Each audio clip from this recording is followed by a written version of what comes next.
Mengubah subjek pada sebuah formula. Ini mungkin masih agak asing ya, mengubah subjek pada sebuah formula. Secara nggak langsung sebenarnya kalian udah pernah ngerjain atau mungkin pernah ketemu tapi nggak tahu itu nama apa, materinya tuh apa gitu. Dan kayaknya di sekolah-sekolah di Indonesia nggak pakai istilah ini ya. Langsung aja gitu kan, mengalir begitu aja bab besar. Lalu kemudian di dalam bab tersebut ya, ada mengandung submateri ini, yaitu mengubah subjek pada sebuah formula. Maksudnya apa?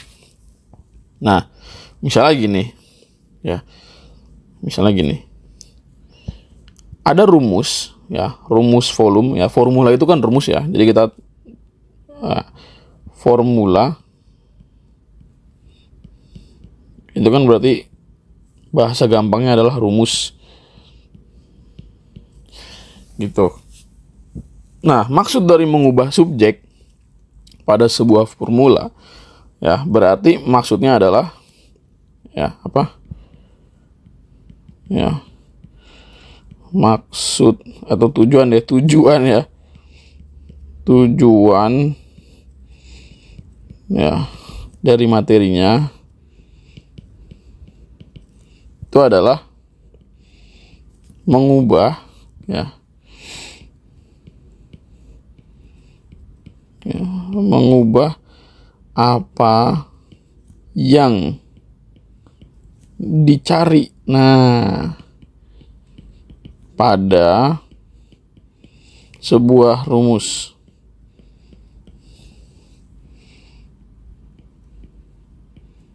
Nah, gampangnya gitu. Jadi kita mengubah apa yang dicari pada sebuah rumus. Ini formula sama dengan rumus ya.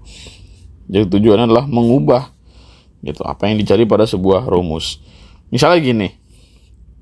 Ya, misal ya,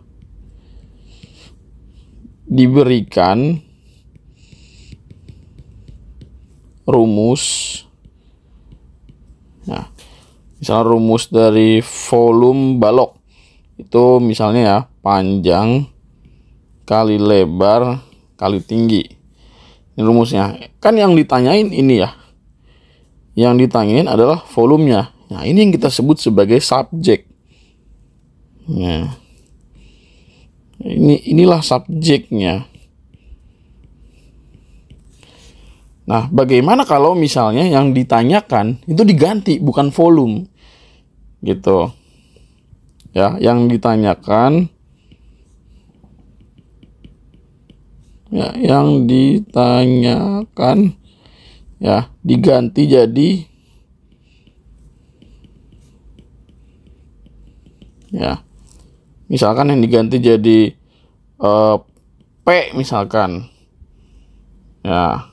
Bagaimana kita mencari formula untuk mencari P dari formula ini? Gitu. Ya. Jadi P yang menjadi subjek. Gitu.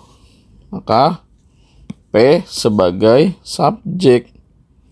Gitu. Ya, sebagai, ini campur ya bahasa Indonesia bahasa Inggris. Nggak apa-apa lah. Kayak yang tadinya V sebagai subjek. Nah, jadi V sama dengan P kali L kali T. Gimana caranya P ini supaya jadi subjek? Nah, kita memanfaatkan pengetahuan kita tentang ya, operasi-operasi bilangan yang kita tahu gitu kan pada aljabar.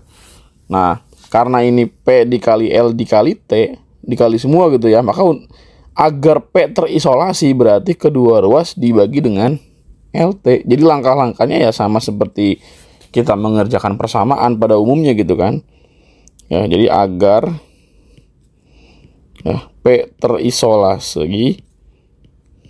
Ya, gue udah jelaskan apa itu terisolasi ya di video sebelumnya ya. Agar P terisolasi maka kedua ruas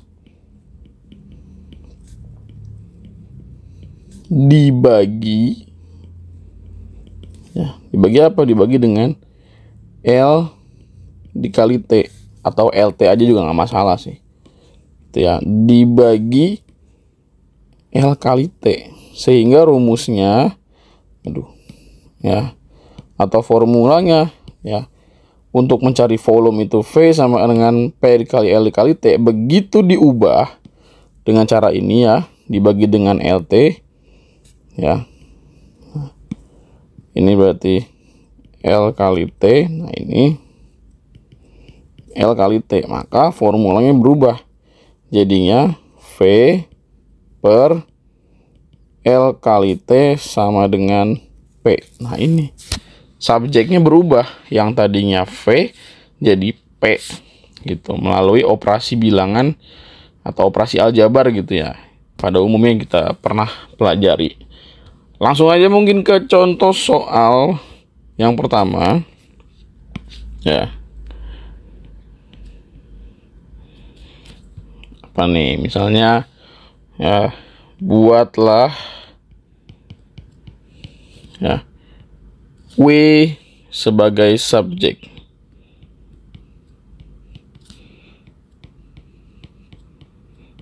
dari, misalnya bentuknya adalah 4 dikali ya, misalnya G min W ya sama dengan 5W min 3. Nah, tujuannya isolasi variabel W ya, atau isolasi W ke ruas kanan. Ke kiri juga boleh, bebas. Jadi karena kita mau isolasi dia di ruas kanan, berarti yang ada di kiri kita hilangin. Gimana caranya? Bebaskan dulu dia dari kurung ya. Bebaskan dari kurung atau selesaikan tanda kurung. Dengan cara apa? Kedua ruas. Nah, untuk gini, bebaskan W dari kurung. Kedua ruas dibagi 4. Nah, kita bagi 4 nih ya. Cara-caranya sih bebas, nggak mesti ngikutin gue gitu ya. Tapi kalau misalkan dibagi 4, oh ribet ya ternyata ya. Bukan dibagi 4 itu ribet. Lebih baik seperti ini. Isolasi W kedua ke ruas kanan ya, selesaikan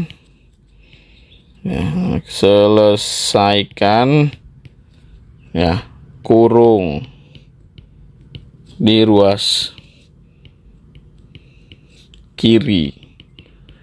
Nah, jadi biar kita bisa memisahkan antara G sama W nanti. Jadi kita selesaikan tanda kurungnya dengan cara apa? Perkalian distributif ya. Jadi 4 dikali G, nah 4 dikali dengan min W.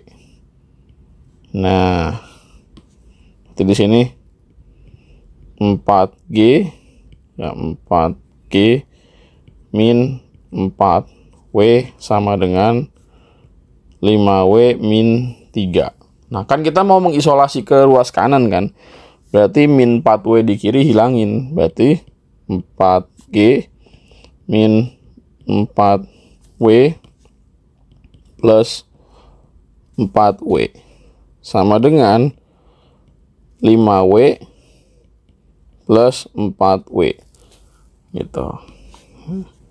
Ini min 3. Nah, 4W nya kan hilang nih, min 4W hilang dari ruas kiri, berarti kan jadinya ya 4G sama dengan 9W min 3. Nah, hilangin min 3 di ruas kanan, jadinya ditambah 3 ya. Nah, ini juga tambah 3, sehingga jadinya boleh dibalik ya, jadi 4G plus 3 sama dengan 9W. Nah, agar ruas kanan tinggal W doang, jadinya kedua ruas dibagi 9, sehingga hasilnya adalah 4G plus 3 per 9 sama dengan W. Nah, ini dia subjeknya. ya, yang tadinya bentuknya begini ya, jadi begini. Jadi W sebagai subjek. Nah, contoh lagi misalkan apa ya?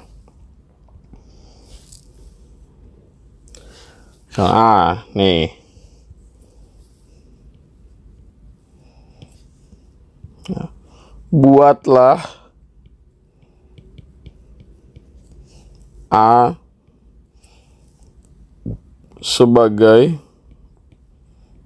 subjek dari misalnya 14A plus 6W sama dengan AC ditambah 8W. Nah, terserah A-nya mau diisolasi di kiri, mau di kanan, bebas. Nah, kita coba isolasi A di kiri. Nah, A nanti sebagai subjek harus kita isolasi. Nah, jadi kedua ruas dikurangin AC. Jadi AC di ruas kanan tuh harus hilang. Jadi dia dikurang AC. Ini berarti plus 8W. Nah, ini berarti 6W. Ya. Plus ya. Ini min AC, ini berarti 14A.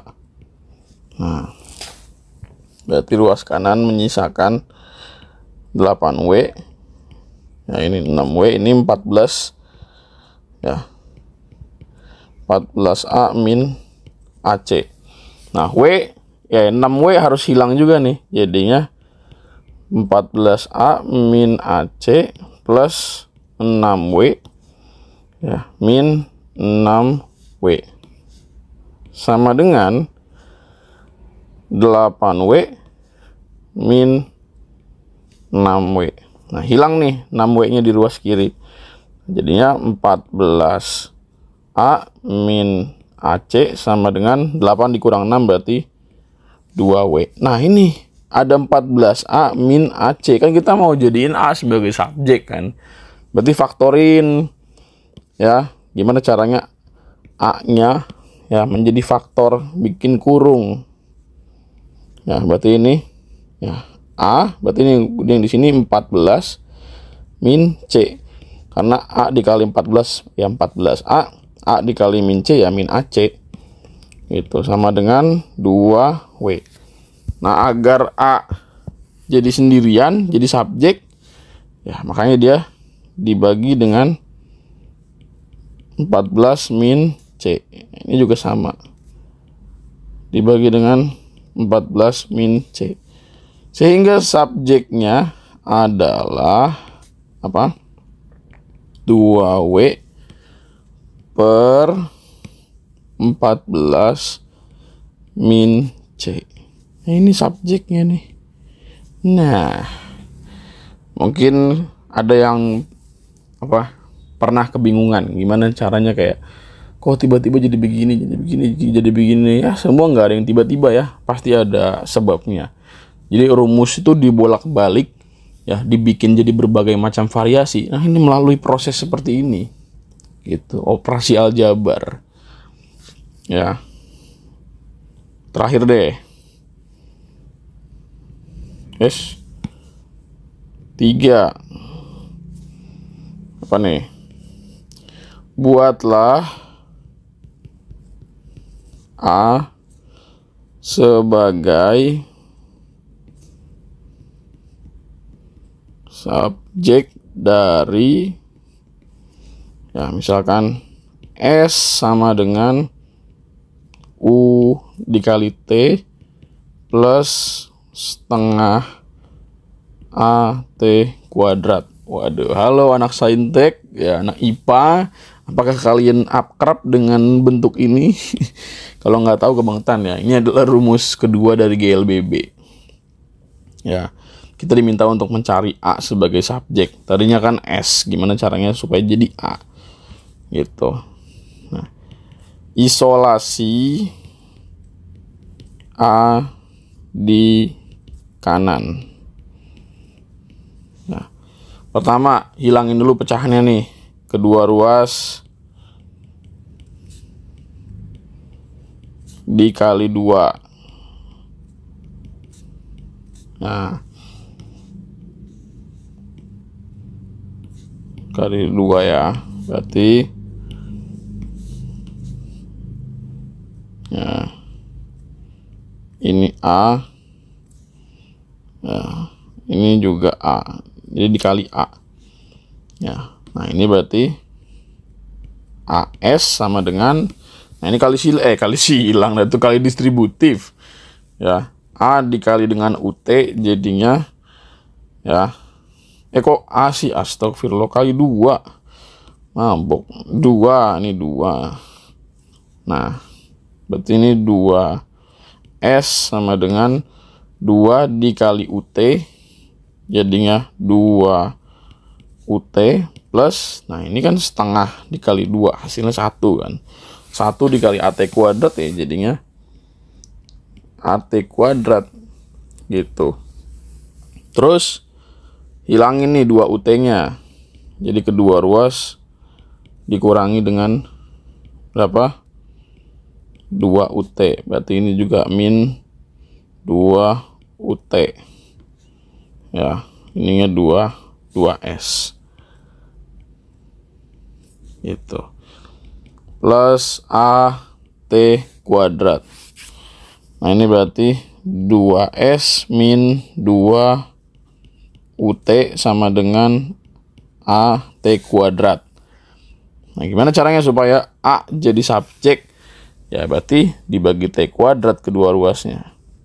Itu, ini juga dibagi T kuadrat. Nah ini dibagi T kuadrat, sehingga hasilnya A ini berarti 2S. Nah ini juga 2 nya bisa kita faktorin ya, jadinya 2 dikali S min UT per berapa? T kuadrat. Bener gak ya? Bener. Oke, nah, ini subjeknya A. Oke, gampang kan? Gampang lah. Ya, alternatifnya lo anjay. Ya itulah cara mengubah subjek pada sebuah formula. Ini digunakan untuk mengutak-atik rumus. Gimana caranya satu rumus bisa jadi berbagai macam subjek atau yang ditanyakan.